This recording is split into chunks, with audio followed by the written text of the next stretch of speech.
Hello दोस्तों, फिर से एक बार आप सभी का स्वागत है एस आर जे मैथमेटिक्स पर। कल दोस्तों अपन ने कल की क्लास के अंदर स्टार्ट किया था पाइथागोरियन प्रमेय या पाइथागोरस त्रिक, कुछ ऐसे स्टार्ट किया था टॉपिक, और उस पर आधारित जो समकोण त्रिभुज की परिभाषा और एक सवाल अपन ने किया था। ठीक है, उसी टॉपिक को आगे कंटिन्यू करते हुए अपन की जैसे अब इसके अंदर ये आकृति दे रखी है अपने को। ठीक है, एबीसी आकृति दे रखी है त्रिभुज की, और ये त्रिभुज कौन सा है दोस्तों? समकोण त्रिभुज। और समकोण त्रिभुज किसे कहते हैं? एक ऐसा त्रिभुज जिसका कोई एक कोण कितने डिग्री का हो? केवल 90 डिग्री का हो। ठीक है, तो चलिए इसको आगे कंटिन्यू करते हुए अब अपने को इस त्रिभुज के अंदर कर्ण, इसको बोलते हैं कर्ण, इसको बोलते हैं, मैंने बताया था, आधार, और ये क्या होता है? लंब। यानी कि हमें क्या निकालना है दोस्तों? लंब निकालना है ना। तो लंब कैसे निकालते हैं देखिएगा। प्रमेय क्या थी अपनी? मान क्या है? सबसे पहले तो आधार का मान तो है 4 और कर्ण का मान कितना है? 5 दे रखा है, और लंब का मान हमें क्या करना है? निकालना है। ठीक है, तो अब प्रमेय क्या थी अपनी? कर्ण स्क्वायर बराबर आधार स्क्वायर प्लस लंब स्क्वायर। यही प्रमेय थी अपनी, जहां पर कर्ण के का मान कितना है दोस्तों?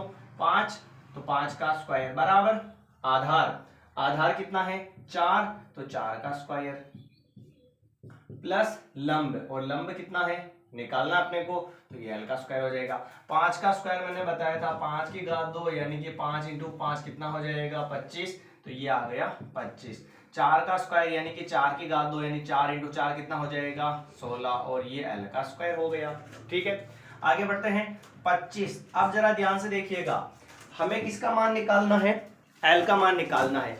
अब l का मान निकालना है दोस्तों, तो जिस चीज का मान हमें निकालना है ना, उस वैल्यू को एक साइड में रखो। जैसे कि हमें मान किसका निकालना है? अभी l का मान निकालना है, तो l को एक साइड में रख लो। आप l को एक साइड में रख लो और 16 को इधर भेज दो। जैसे 25 का तो 25 प्लस के 16 इधर आएंगे, प्लस आगे कुछ नहीं तो प्लस ही माना जाएगा ना, तो 16 इधर आएगा, किसका हो जाएगा? माइनस का, और बराबर में क्या बच गया? केवल l स्क्वायर बच गया। जिसका मान निकालना है उसको अकेला रखो, तो जो है उसको तो वही रहने दो और बाकी को उधर भेज दो। ठीक है, तो 25 और प्लस के 16 इधर आ गए तो माइनस के हो गए, और बराबर में l स्क्वायर। 25 में से 16 जाएगा, कितना बचेगा? 9 बचेगा, और ये क्या हो गया? l स्क्वायर हो गया।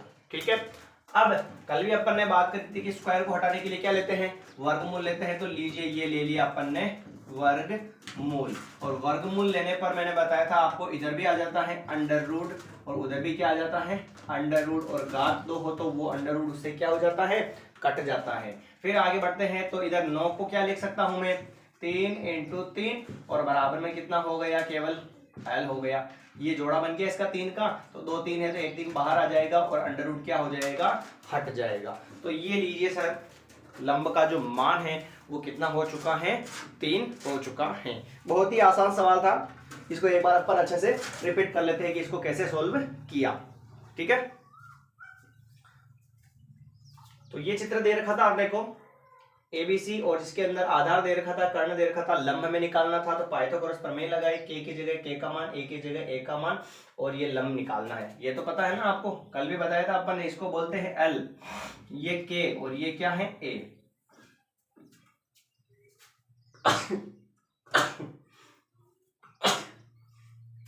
ठीक है, ये मान इसके अंदर अपन ने रखा है यहाँ पर, जैसे कि के स्क्वायर है तो 5 का स्क्वायर हो गया। 5 का स्क्वायर बोले तो ऐसे निकालते हैं, तो 25 हो जाएगा।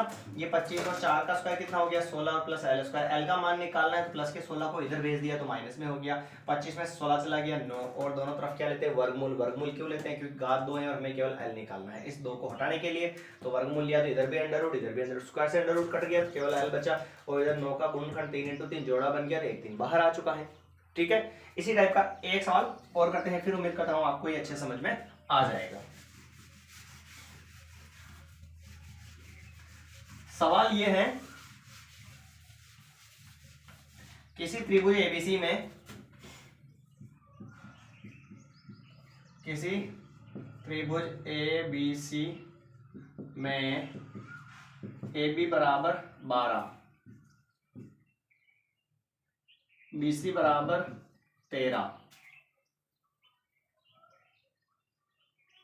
AB बराबर 12, BC बराबर 13, तो AC ज्ञात करो। यहां पर क्या कर दो? 144, यहाँ पर 5 कर दो। ठीक है, तो हमें क्या ज्ञात करना है, AC ज्ञात करना है जब B क्या हो,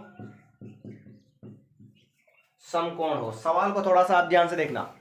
हमें क्या करना है, त्रिभुज ABC में AB बराबर 12 दे रखा है और BC बराबर जो है 5 दे रखा है, तो AC का मान हमें ज्ञात करना है, जिसके अंदर B क्या है, समकोण है। तो सबसे पहले तो समकोण त्रिभुज कैसा होता है, ऐसा। B समकोण, समकोण का मतलब क्या होगा, 90 डिग्री। इसका मतलब जहां पर 90 बनेगा वहां पर क्या लिखेंगे अपन, B लिखेंगे। ठीक है, फिर AB कुछ कहीं पे भी लिख दो, बाकी तो बी फिक्स होना चाहिए, क्योंकि बी समकोण है, तो जहां पर 90 बनाया वहां पर बी लिख दिया।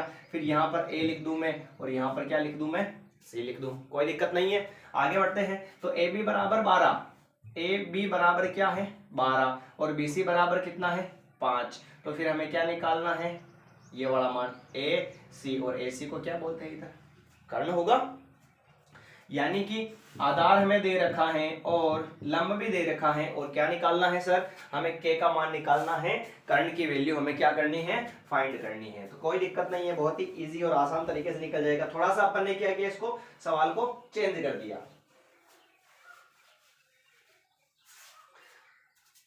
सवाल को क्या किया अपन ने, थोड़ा सा चेंज कर दिया ना। अब क्या करेंगे, इसके अंदर फॉर्मूला वही लगेगा,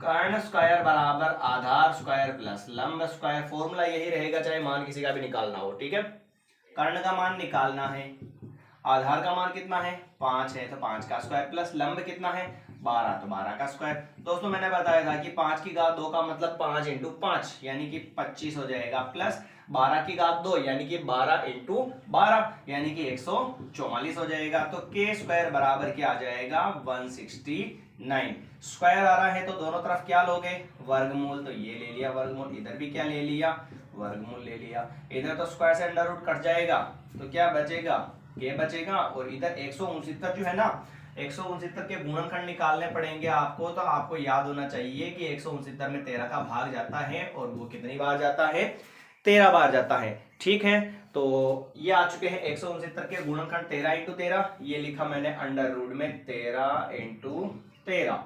तो के बराबर हो गया, जोड़ा बन गया इसका, तो 1 13 बाहर आ गया, यानी कि ए सी का जो मान है वो कितना होगा दोस्तों, 13 होगा। तो उम्मीद करता हूं ये पाइथागोरस प्रमेय से संबंधित जो सवाल थे दोनों आपको अच्छे समझ में आ चुके होंगे। और इसका जो कथन क्या था दोस्तों, कि किसी समकोण त्रिभुज के अंदर उसकी कर्ण भुजा या एक भुजा का वर्ग जो है कि शेष दो अन्य भुजाओं के वर्गों के योग के बराबर होता है, ऐसा अपन ने कथन पढ़ा था। और समकोण त्रिभुज का कथन भी पढ़ा था कि समकोण त्रिभुज क्या होता है। तो समकोण त्रिभुज किसे कहते हैं, एक ऐसा त्रिभुज जिसका कोई एक कोण क्या हो 90 डिग्री हो, उसे क्या कहते हैं समकोण त्रिभुज। और जो पाइथागोरस प्रमेय या पाइथागोरस ट्रिक जो है वो किसमें लगती है, समकोण त्रिभुज के अंदर यूज होती है। ठीक है, तो मिलते हैं अगली क्लास के अंदर। आपको ये सवाल अच्छे लगे हैं और समझ में आ चुके हैं तो हमारी इस क्लास को ज्यादा से ज्यादा शेयर करें और हमारे चैनल को सब्सक्राइब करना ना भूलें। धन्यवाद।